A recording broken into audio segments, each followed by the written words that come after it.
Today we have another super amazing guest for you, Terri Cole, who is a New York-based licensed psychotherapist, relationship expert, and founder of Real Love Revolution and Boundary Bootcamp, her two female empowerment courses reaching women in over 25 countries. For 2 decades, Terri has worked with some of the world's most well-known personalities, from international pop stars, athletes, Broadway performers, and TV personalities to thought leaders and Fortune 500 CEOs. She empowers over 100,000 women weekly through her published articles, blogs, meditations, online courses, and her popular Hello Freedom podcast. She has featured as an expert therapist and master life coach on TEDx, Real Housewives, Hey House Radio, and lots more. It's now time to tune into Terri. Enjoy.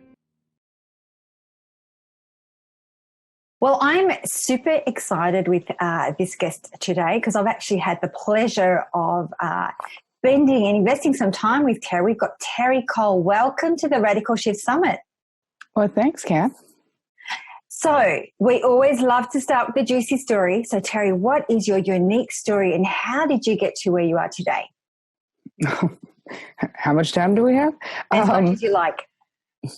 Well, I think that the story that is sort of unique is that I had a whole other career before I became a psychotherapist and before I became obsessed with healthy love and healthy boundaries and female empowerment stuff. I actually was a talent agent, negotiating contracts for supermodels and celebrities in New York City and LA and everywhere. And my epiphany about changing something, there was so many things that sort of came together, like coalesced for me to be like, wow, I need to get out of here. But I needed to understand that what I was seeking, and which was a feeling, I thought it was going to be at the top of this heap, right? So I was very ambitious. By my early 30s, I was basically running the New York office of this talent agency, like all sexy and exciting, and Naomi Campbell and all these people.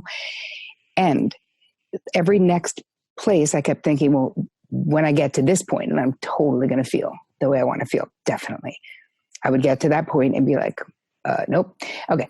So maybe if I have these clients, maybe if I make this money, maybe if I'm the boss, right? If I'm the boss of the bosses, will that do it? That I got to that place and the feeling wasn't there. And so I really had to go up against sort of the tide because, imagine that lots of people in my life were like, you have this amazing, sexy, shiny, sparkly career, making all this dough. What could possibly be wrong enough that would make you want to start over? You're in your early 30s. And I remember distinctly talking to my dad.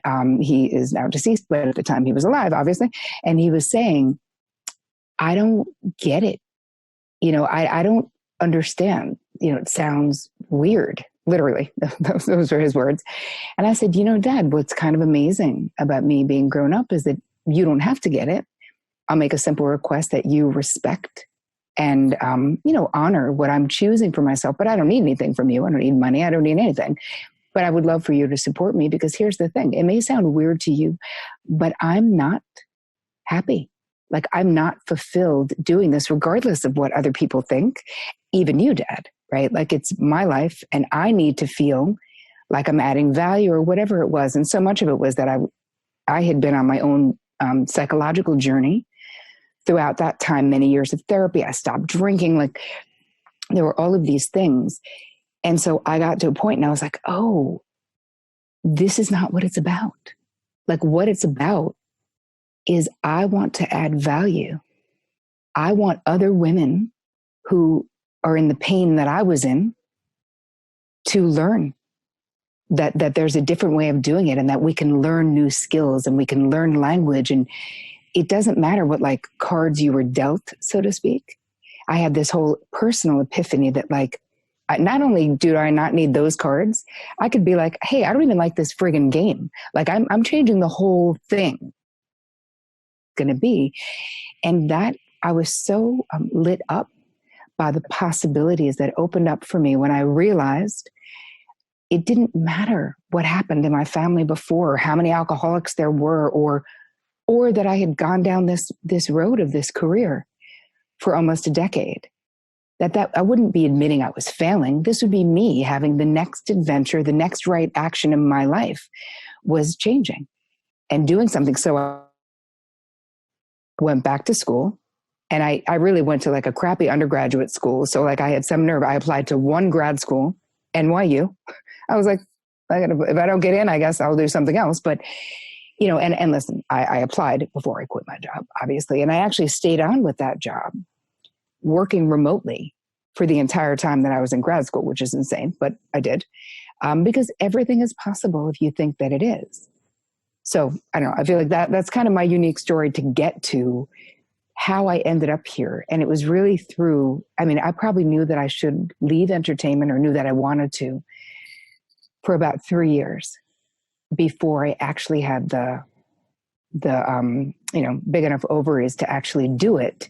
Because there is a part of you that goes, "Oy, like, now am I going to be poor?" Like, you know, my father's like, "Terri, so you're going to pay NYU 75 grand to become literally you're going to become a social worker?" Like, I don't get it. And I was like, well, not exactly. I'm going to become a psychotherapist. I'm going to open a private practice. And from that point, so I spent 20 years in the trenches with clients.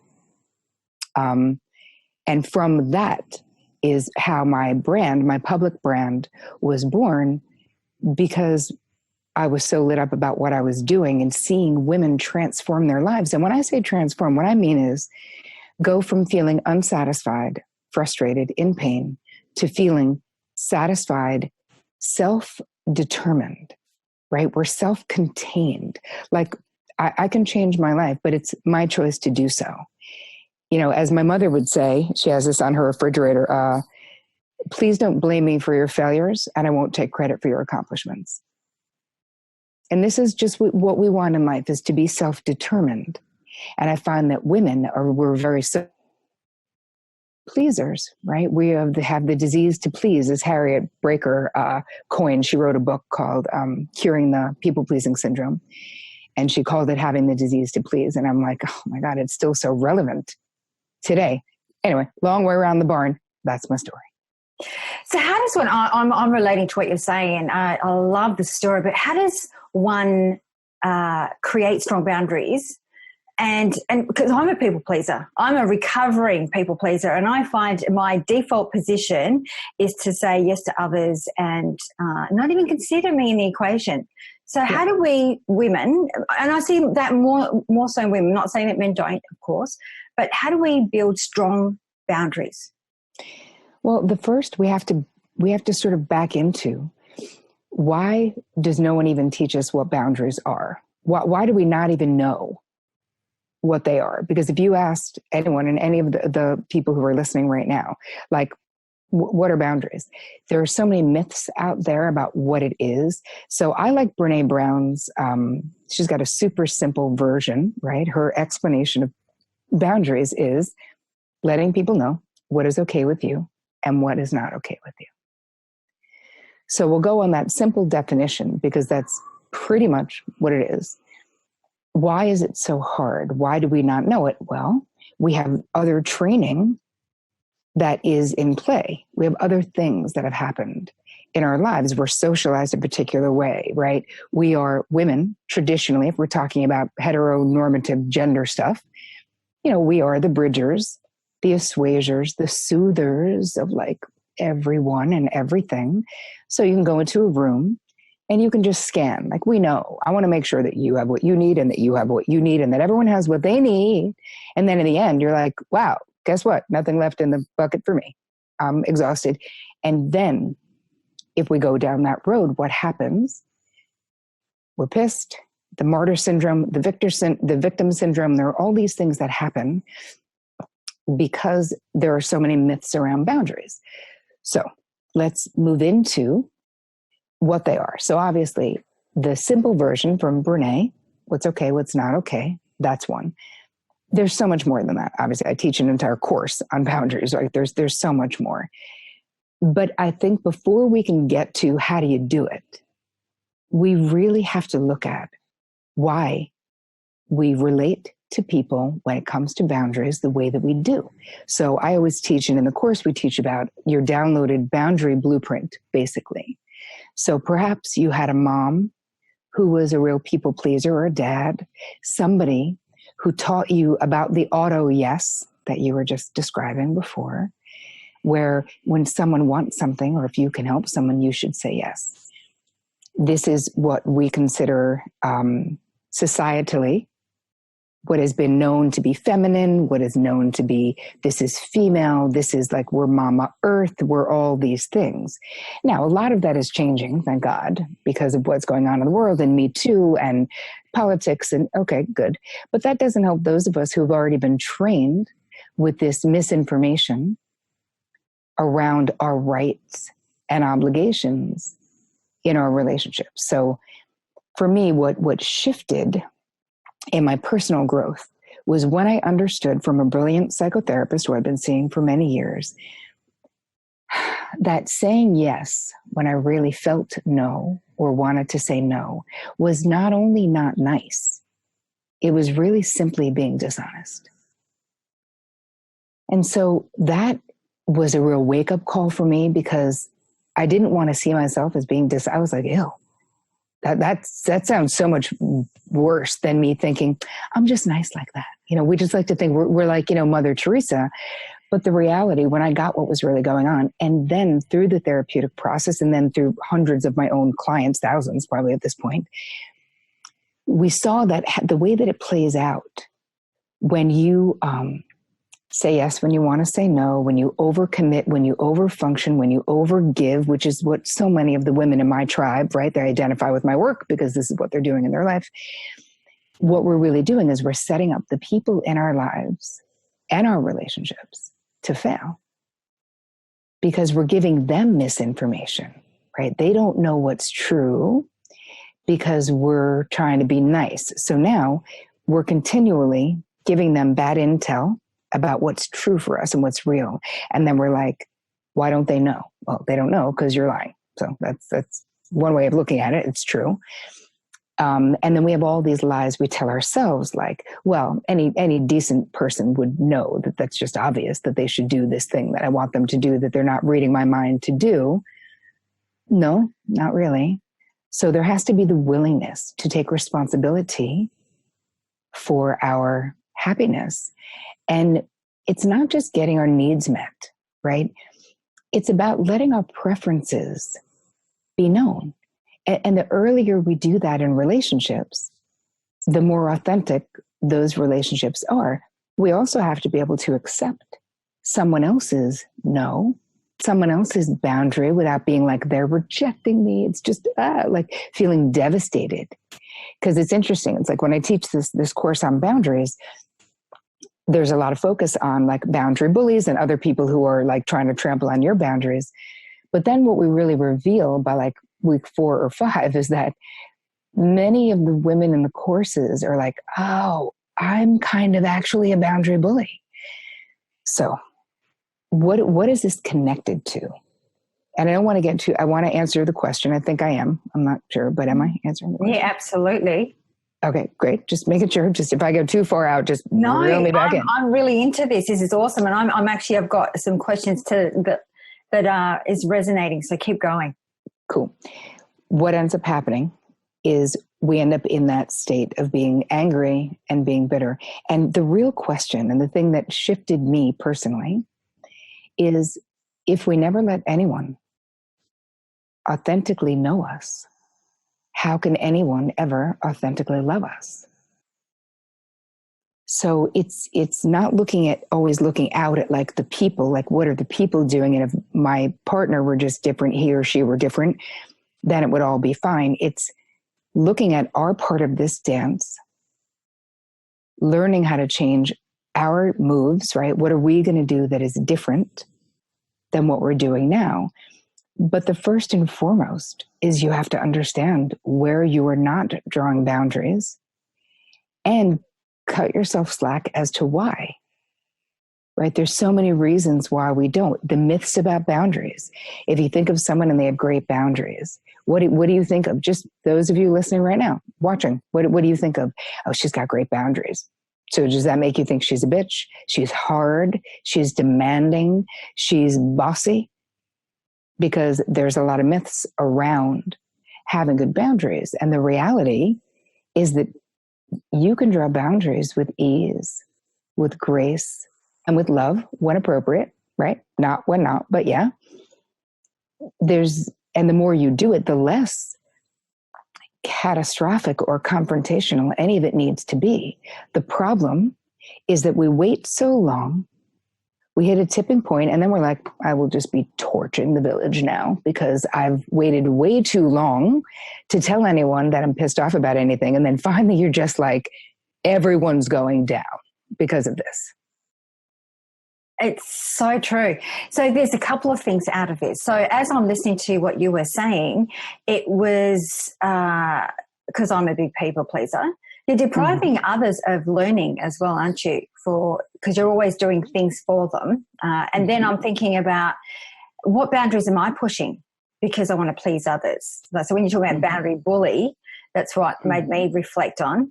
And the other thing was, the last thing is, how does one not feel guilty? I think that's my thing. I actually I'm practicing boundaries. But I know that sometimes I struggle a little bit because there's this guilt that creeps up. So how do you stop the guilt taking over? Well, part of it is you have to understand. Sorry, I should have unhooked that phone, but I didn't. You have to understand that when we do things for other people that they haven't asked us to do, right? When we are in there like actually feeling responsible for other people's feelings, for their choices, and for their outcomes, that's really codependency. So we don't want to see it that way. And what I find is that so many women in my crew, because they're very high functioning, successful, they've learned how to negotiate a lot in the world. So they never identified with like the codependency label. And so I created a new label because I didn't identify with it either. It was very like Melody Beatty 1980, where it always seemed to had to do with addicts, and it was all about enabling behavior, right? Which it may be. But what it really is that the women in my crew, they're so high functioning in life, they can do so much and really leaving so little for themselves, and they can still kind of get it all done. It's like, Ginger Rogers, right? Like she did everything that Fred Astaire did, except she did it backwards and in heels. Yeah. So those are the people in my crew, basically. And what you don't realize is that every outcome that you want to fix, every bad decision that you want to buffer someone from, every feeling that you're like, well, I don't know why you feel that way. You're amazing and you shouldn't, and la, la, la, where you feeling. But you really got to think about, what are you doing? You're uncomfortable. This is what codependency is about.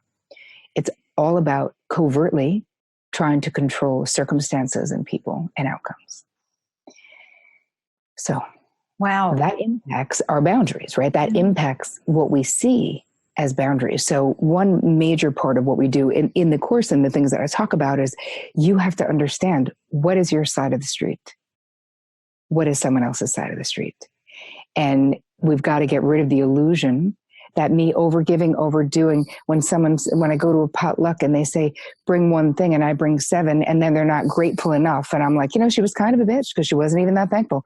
Hi, nobody asked you to bring 7 things, but we do set ourselves up. There's a tendency to give advice. Someone's like, well, I don't know, I'm looking for a job. They're like, oh, I went on Google for you and I found this and I did this and I did that, and they didn't ask you.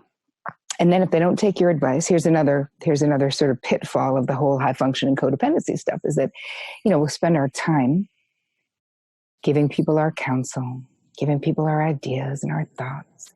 And then when they don't take them, because they won't, because it's really not your idea to, it's their life, they got to figure it out. We're like, well, if she had just done what I said, it all would have worked out great. I mean, I told her he was bad news from the beginning. Well, great. So you're right. That doesn't actually make you a good friend. A good friend says, what do you think you should do? How can I best support you right now? What are your thoughts? hold space for the person to figure it out themselves. Because when you really get it, you realize it's not for you to figure out. You don't actually have their answers. It's just an illusion. And their pain or their discomfort is making you uncomfortable. So what you want to do is stop your own discomfort. And again, that was another realization that I had many years ago in therapy, where I was like, ew, wait, I thought I was so nice. I thought I was so loving. My therapist was like, I'm not saying you're not loving.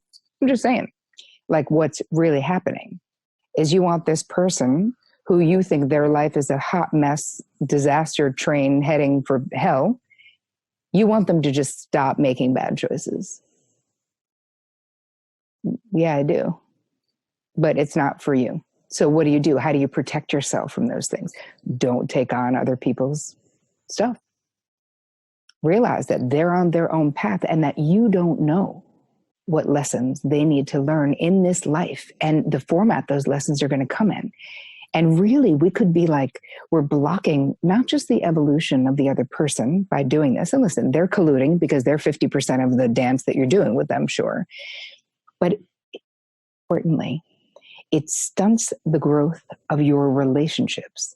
So if we were talking about specifically romantic relationships, how do we grow? We grow through trial and error. We grow through having a hard conversation, but then feeling that deeper intimacy because we've told the truth, because we've been voluntarily vulnerable instead of trying to control. Does that make sense? Absolutely. You're completely flipping it around. So what I'm hearing, Terri, is that obviously we need to work on codependency first before we start working on our boundaries. Is that correct? Yes. You have to at least really understand where the codependency is showing up in your life, because I find with most women, it just is, because our roles and because we're lovers and because we're empaths and because we feel so deeply that even though we're misguided when we're giving out all kinds of advice and doing things people haven't asked us to do, like that's a misguided gesture, I think. You have to understand where you're doing it. And that really is the beginning, because most women who've been through my courses really in the beginning go, so weird. When we started this piece about codependency, I was like, totally not me. And then I started reading and I was like, oh my God, totally me. So whatever preconceived notion you may have about what it means to be codependent, just think about it this way. Wherever you take on responsibility for the feelings, the choices, the outcomes of other people, that is you being codependent if you do anything about it, right? It's like you can feel that way, get healthy enough to be like, I'm not making that suggestion they didn't ask me for, right? You may still feel like, oh, I don't want them to be in pain, but I really feel like it's possible, and I know because I've helped thousands of women do it, to step back from our own projection, right? Because you actually don't even know how they're feeling unless they're telling you. But you're like, oh, they're uncomfortable or they're unhappy and I need to do something. All of this has to do with our downloaded our downloaded boundary blueprint, because we were taught this. If you grew up in a home, every family system, just like every culture, has their norms, has the way it is. So if you grew up in a family that had rock solid boundaries, it's probably rare, but let's just say you did, then it would be easier for you to understand, this is my side of the street, that is someone else's side of the street. And it is not unloving for me not to try to take responsibility for what is theirs. And in fact, it is loving for me to hold space for them to figure it out themselves. But this requires understanding what is in the basement or the unconscious part of your mind. So how we bring up that sort of that blueprint is to just go back in time and look at the family that you grew up in. Did everyone know everything about everybody? Was there a lot of like gossiping, sort of like intra-family gossiping? So would talk about each other or say this happened, or this is, well, Betty told me this and she said not to say anything, but I'm telling you anyway. So that would be like, there'd be poor boundaries there. If people were allowed to just weigh in on everything, whatever you did, whatever you had, I don't like that. I don't know that. That's, again, these are more mental boundaries, but they're still boundaries because there's all different kinds, right? There's physical boundaries, how close you like people to be to you. There are the boundaries in your mind, which are more psychological. Like, do you know what you think? Do you have the ability to sort of hold on to your opinion of something if you're in the presence of people who disagree? Or are you more of a chameleon? You know? And one other thing I want to say about boundaries is that when we say like someone has strong boundaries, I don't like to say it in those terms because I'm talking about healthy boundaries as opposed to disordered boundaries. Because disordered boundaries can look many ways. It can look like you meet someone and you tell them your whole life story. That's having a weak boundary.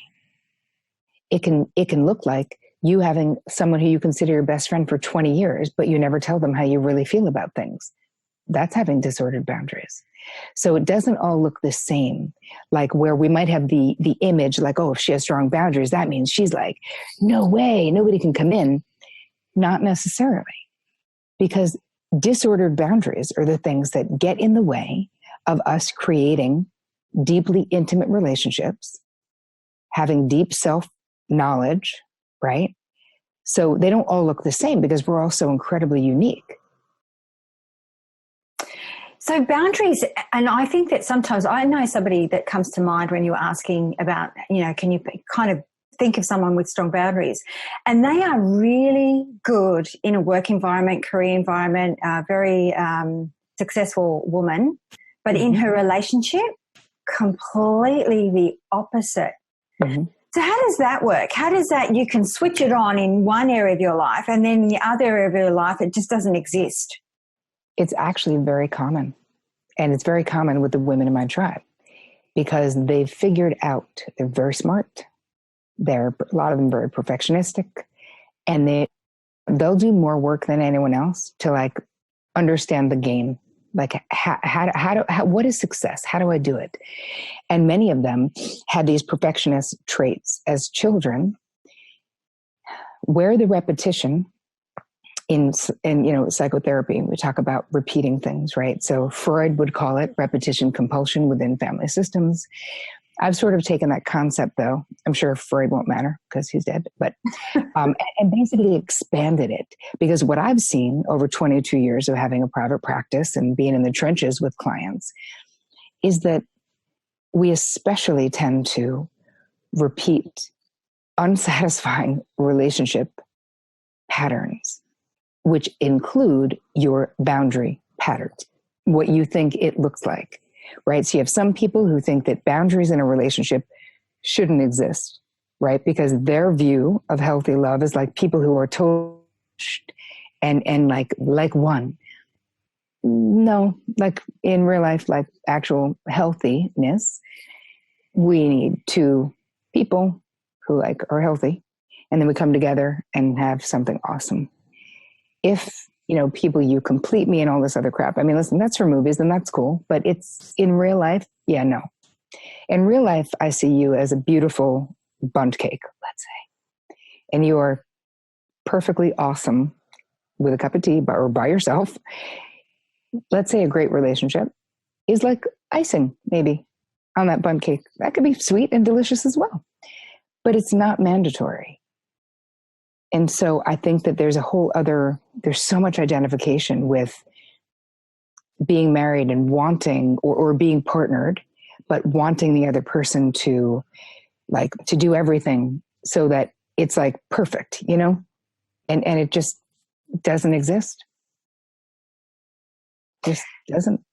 So the boundaries, from my understanding, are not sort of enforced because of that perfection.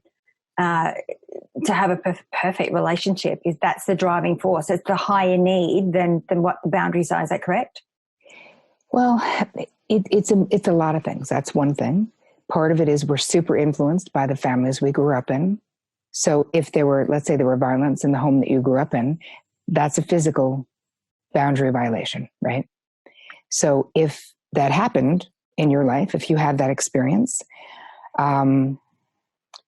you would not probably have the red flags. It's common that when somebody gets hostile in a relationship, if you grew up in a situation where that wasn't happening and somebody like raised their voice, yelled, went to like, maybe they were going to throw something at you, you would be like, what the hell? No, this is not love. And that kind of violence, if it didn't go like this in your childhood, you would immediately have a red flag. That's like, I'm out, bye. If you grew up in a home where those things meshed together, where love and pain went like that early on, you would probably not have the red flag because you're like, oh, but in my unconscious experience, this is how love and boundaries are. So the work, anyone who's here saying, wow, I don't think my boundaries are healthy. They're either too much or they're too little or whatever. They're disordered in some way. You really have to go back and go, okay, so what did I see? What did I witness with my parents, my caregivers? Maybe they were your grandparents or other people or foster parents, whoever. What did you see? Because that's our first model of understanding what boundaries are and what's appropriate. And if you came from a very disordered system, a chaotic system, drugs, alcohol, neglect, or over control, right? Where someone was just hovering every second, all of those scenarios can create disordered boundaries because you have no idea what's healthy and normal because you haven't experienced it. So you can definitely change it, but we need to know what the blueprint is in order to alter it, right? You can't just, like, we don't deal with like these broad strokes of like, but I just want to have healthy boundaries. Okay, but I need to know specifically, you need to know specifically, what is unhealthy? How did your parents problem solve? So was there stonewalling, right? Were people just withdrawn in anger? Or was it a fighting family where people were screaming and yelling? Those are all boundary situations that whatever you experienced can impact what happens. Now, it doesn't mean this happens for everyone. So the reason I came up with any kind of blueprint for you to sort of follow the dots is because if you're having trouble understanding your own relationship to boundaries, the answers are within you. They're just in the past. So from my understanding, the blueprint really takes you back in that kind of imprinting phase, the experiences you experienced, the things that you felt, that you saw, that you heard within your family environment, whether it's parents or grandparents, as to get a bit of an understanding how you were showing up today and why your boundaries are distorted or non-existent. So when they're distorted, is there sometimes with boundaries a secondary gain as to why they have these boundaries? Of course. Can you talk us through that? Yeah. Sure. Well, let's talk about secondary gain, what it is, because, therapeutically we call it secondary gain. But I also refer to it as like sort of the hidden benefit from staying stuck. Because it's not a primary gain, because we don't want to stay in dysfunctional situations. But the secondary gain, I'll just make up something so that we can actually just have an example of what it is. Actually, I could tell a true story from a client who, I had a client come to me this years ago, and she had been very obese and very unhealthy in her life, and had really tried everything. Was really distraught because it was really hurting her body. She was now getting on in years, and her knees, she had replacements and hips, and I was like, okay, so let's figure out what is the secondary gain of staying where you are in the beginning. And of course, I didn't do this early on because she was like, fuck off, like, hi, there is none. Like, I really have tried. What are you saying? But we got to it. And I knew that I couldn't put my finger on what there was, but I knew there was something. And I said, well, just tell me the history of your relationship to this additional weight. Like, what is the history? And then she basically said, well, I was perfectly average until she actually was attacked and was sexually assaulted when she was 13. And she said, and within 2 years, I gained 100 pounds and I've never lost it. And I was like, okay. So if we had to say, and then here are the questions that you can ask yourself if you want to identify your own secondary gain in any situation where you feel stuck. It's kind of simple. you can say, what do I get to not face, not feel, or not experience by staying stuck here? So with my client, she was like, oh, I get to not feel desirable because that made me then feel threatened. And then that had something terrible happen to me. But she was so far past it because she was married. Like this is unconscious, right? She'd been happily married for a long time. Her biggest pain in life was the physical unwellness that she had because of the additional weight. It was high blood pressure, all those things. And when she was able to say, I actually thought the addition, somewhere in my unconscious mind, we got to that the additional weight would protect her from being violated. So we went up, and when we did, through the next 2 years of working on this, she actually lost 98 pounds and is super happy in her life and way, way healthier than she was. But it's understanding, not blaming. Right? We're not blaming ourselves. Like what I find, if you really want to do this work, if you really want to be liberated from something that's not working in your life, you have to become the observer, as Deepak Chopra would tell you and told me many years ago. Become the observer without judgment. Try to understand, get really curious about like, let me look for the patterns. Why am I doing this? Why do I end up, let's say, with unavailable men? What is the secondary gain, right? What is the unobvious gain of keeping that pattern going? Oh, I get to not actually be really vulnerable because I'm afraid I'm going to be hurt. So I choose people who will never even get it to that point because they are unavailable, married, however they're unavailable. When I was younger, I was, before I figured out my love thing, which I did, but for a long time I didn't. And I didn't want someone like my father. He was very successful, Brooks Brothers suit wearing, Wall Street Journal reading, golfer, very waspy sort of guy who definitely should have had sons and had 4 daughters. So I was his last daughter, and I was all like, he wishes I was a son. It was like all the gender shit. It was like a whole thing. And I thought I'd had a little bit of therapy, and I was like, oh, I've totally figured out how not to end up like my mother. I am attracted to all of these warm and affectionate and verbally affectionate European men. This is so amazing. And then I was like, oh, wait, but they all live on another continent. Oh my God. So I was still repeating the same unavailable man thing, just doing it in a different format. I mean, I eventually stopped that, obviously, but there's something about thinking I had outsmarted it. So sometimes the repetition doesn't have to be like, oh, the person is exactly like that person, right? Those boyfriends were nothing like my father, except the end result was I was left alone, lonely, and longing. Oh, just like my relationship with my father. That's amazing. So that's when I'm thinking about that. That's really your unconscious mind keeping you safe, correct? Hence why you're repeating these patterns over and over. Yes. Which brings me to this. I've been doing a little bit of research in regards to psychological safety. And one of the things insight that I just got a couple of weeks ago was I find myself in these repeating patterns where I have a high need for autonomy. So freedom is really important to me. So in anything that I do, in any relationship, in any kind of work, adventure or project, as long as I'm high in autonomy, that's my highest need. But funnily enough, when I did this assessment, my lowest need was trust, to feel safe.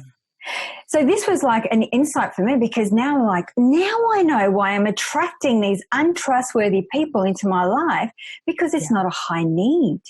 Yeah. So what are your thoughts around that? I'm curious. Well, part of it is you have to look at, for you, right, in general, you look at why wouldn't trust be a high need? It's almost like the autonomy you've chosen as the thing because it creates distance. So you're like, well, I don't need to worry about trust because I've got a whole friggin' moat between me and that person. They know, don't try to step on me. Don't try to boss me around. I'm doing my own thing. But those things block deep intimacy, right? We need to find autonomy. So independence in relationships plus interdependence, which requires trust. You can only have interdependence if the person you're depending on shows up. If the person you're depending on keeps their word and does the thing they say they're going to do. So again, part of it is re-looking at what you need to be happy. Yes, psychological safety for sure. Like I get that, but I feel like the bar is higher. This is step one, right? And a lot of people, if you have a repetition of abuse in your life, that you don't even grasp that it is possible to be in a relationship where you never fight. Like I never fight with my husband, right? We disagree. We debate sometimes. We argue. We could get snappy, sarcastic once in a while, but I can't, that just is not where I'm from basically. And it is so threatening to me. If anybody raises their voice, I'm like, bye. I remember having a college boyfriend and he was healthy, perfect, nothing wrong with him, a great guy. I went out with him for years. And I remember early on in the relationship, he like got mad about something and he wasn't even mad at me. Oh my God, I probably would have died, but he was like mad about something. And I was like, hey, listen, like, no, with that anger thing. He was like, wait a minute. So you're telling me I can never get angry? I was like, yeah. He's like, okay, Terri, that's probably not realistic. I was like, listen, buddy, no, I'm just telling you right now.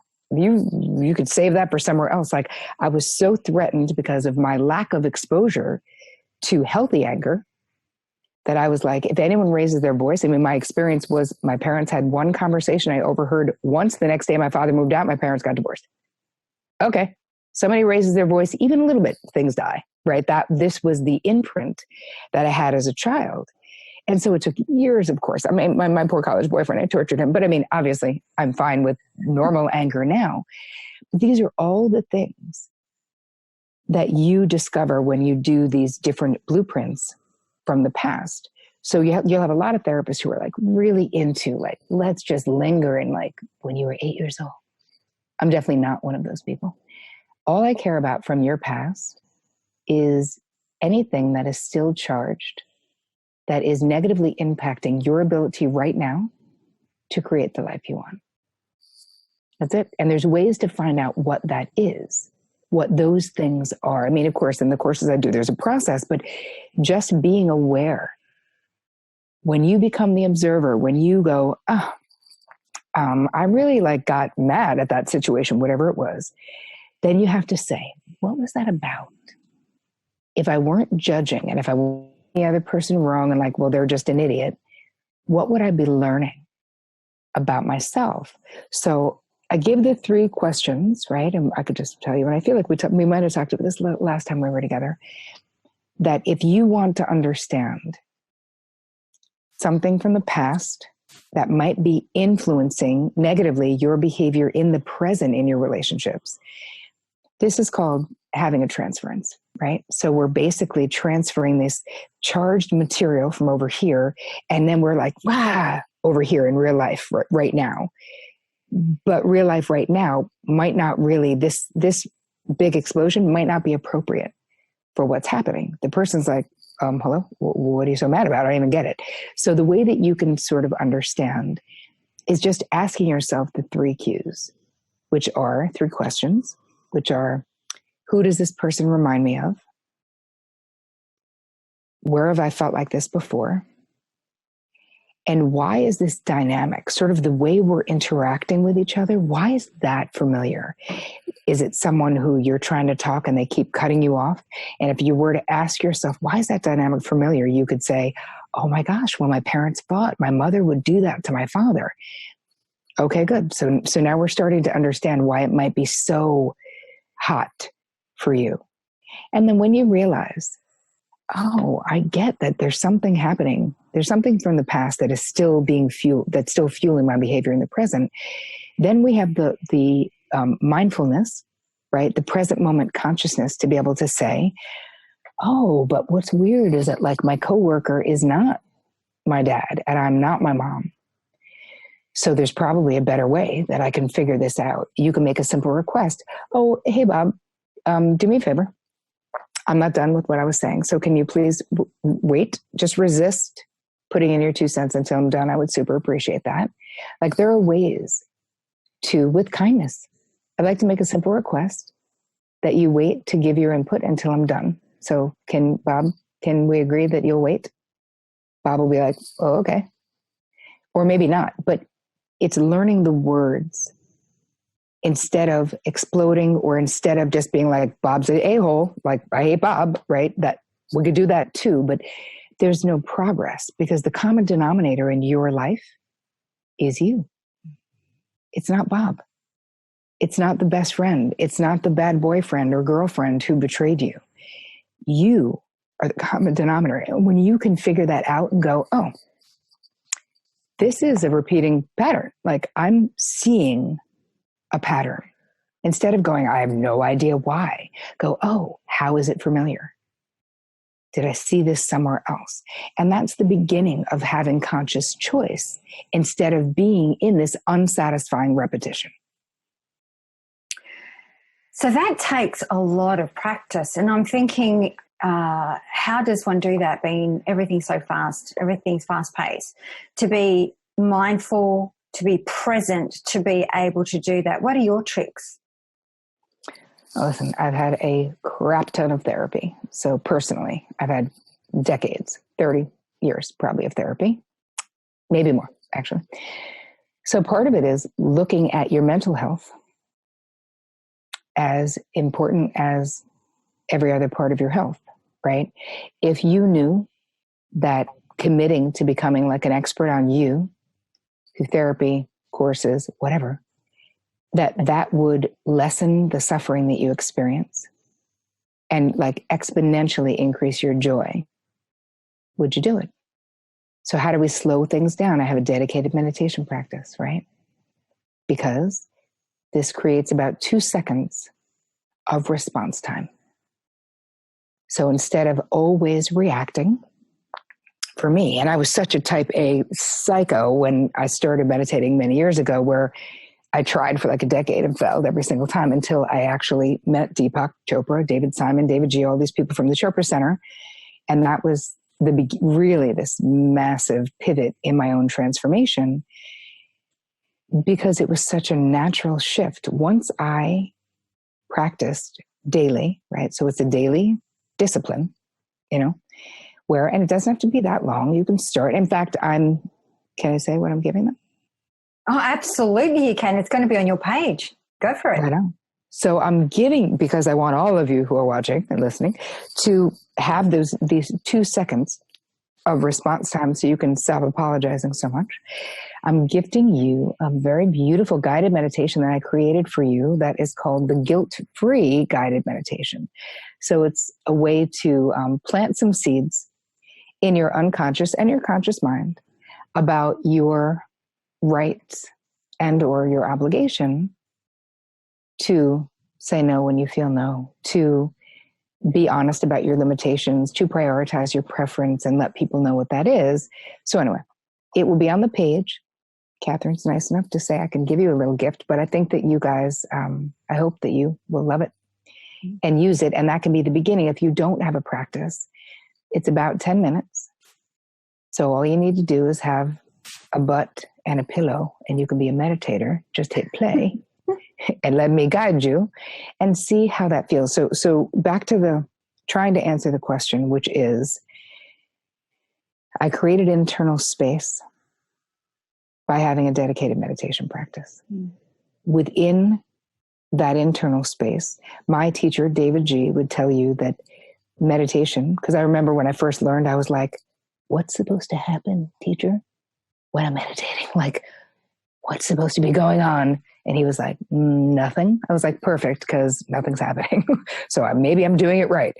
And he said, Terri, you have to understand that your practice, your meditation, is to give you the possibility, the opportunity to take a thimbleful of that stillness and silence and bring it out into the rest of your day. So everything is like slowed down, breathing, giving yourself more time to get places. If you want to be mindful, you need to be committed to not being late. Don't rush everywhere. That's like your built-in default to not be mindful, is to be someone who's always late. Because what are you thinking? Crap, oh shit, oh no, I don't care. People are stupid, get out of my way. Running people over on the subway, walking into your meeting, sweating your ass off late, being like, sorry, I'm late, sorry, I'm late. Like, do you get how that's just a setup to just stay on the hamster wheel of bullshit, which you don't want? But this is, people are like, no, I'm just late. I'm like, oh, it's so much deeper than you just being late. It's such a self-sabotage, you know? But this is what mindfulness will do. And it is a commitment, because you know what is so interesting, Catherine, is that we're willing to, like, for me, when I was climbing that, you know, Hollywood corporate ladder, like, I was willing to work crazy hours, have no friggin' life whatsoever. Like, I was willing to do pretty much anything to, like, get to the top of that heap, you know? And that's not where the good stuff is. It's not at the top of a heap of money. I mean, hey, it doesn't suck having money, but that isn't where the answers are. So part of it is, think about that it is an honor and a privilege that you get to evolve in this life if you so choose. And if you don't choose, then no offense, but don't complain, because hey, you have choices and it can't be about everyone else. And I'm not saying there are not people who will do incredibly crappy things in life, of course. And there are many other things that happen that we don't have control over, but you do have control over you, your thoughts, your choices, right? We don't have control over how people interpret what we do. If they misunderstood, I'm like, listen, I know what I meant. So you're offended. That was not my intention. I'm sorry you feel that way, but I don't take it on like, was I offensive? I was not. I know myself. So the more you know yourself, the less you get sucked into those types of things. And imagine that you have the power right now to change what's not working in your life.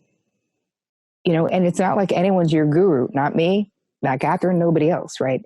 I can just say that I'm a damn good GPS to help you find the information that is already within you that you need to be liberated from unsatisfying repetitions, whether they're in love, whether they're boundaries, whatever.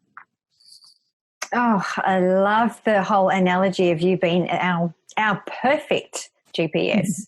Gorgeous GPS. So Terri, is there anything that you would like to leave for our viewers, our listeners today before we wrap up? Anything specifically? What I really want to say is that you are so much more powerful than you think. And that whatever it is that you fear you don't deserve, that's just a lie. Because the truth is, you deserve your heart's desire. And that requires a willingness for you to do the work, to figure it out. Like, no one can do this for you, but you can do it. And so I just want to say, don't give up. It's not too late. Whatever ship you think has sailed, it hasn't. You are the head of that ship. You're the head of your life. So decide that you're right on time. Marianne Williamson has this beautiful quote in one of her books about everything that's happened, this paraphrase, but everything that's happened in your life to this point has all been grist for the mill, right? It's what's gotten you where you are. So no matter what it is, and no matter how far down you've gone, it's never too late to bring yourself back up. So basically, you're not too old. It's not too late. You're right on time, and you're better than you know. Oh, I love that. I just got goosebumps. Thank you for that. So as we wrap up, Terri, we love to ask 3 rapid fun questions. Are you ready? Yes. Yes. What's the first thing you notice when you meet someone? Their eyes. If you were a superhero, what would be your powers? I kind of am a superhero. You are. Well, my power is just knowing things that I don't even want to know about people. But my superpower, gosh. I mean, if I were being like superficial, I'd be like flying, because that would be awesome. Yeah. Maybe if I was being deeper. No, I think I have to just pick flying, because that would really be what I would want to do. Yeah, absolutely. And the last one, what is one item you can never live without? Lip moisturizer. So like lip stuff. Yeah. Just Burt's Bees, the pomegranate one for extra moisture. Couldn't live. If I was on a desert island, I would have a case of those and probably no water. But Oh, I hear you loud and clear. Terri, I can't thank you enough for coming on the Radical Shift Summit. You're an absolute amazing, wonderful woman. And thank you for sharing your wisdom. And you've got this real hypnotic voice. I feel so at bliss right now. So thank you so much. And I'm sure our viewers and listeners are going to reach out and feel exactly the same way. Well, I'm so grateful that you're doing this. I can't wait to watch and listen to all of it. And really an honor and a privilege. I appreciate the work that you're doing in the world, Kath. Thank you. Thank you.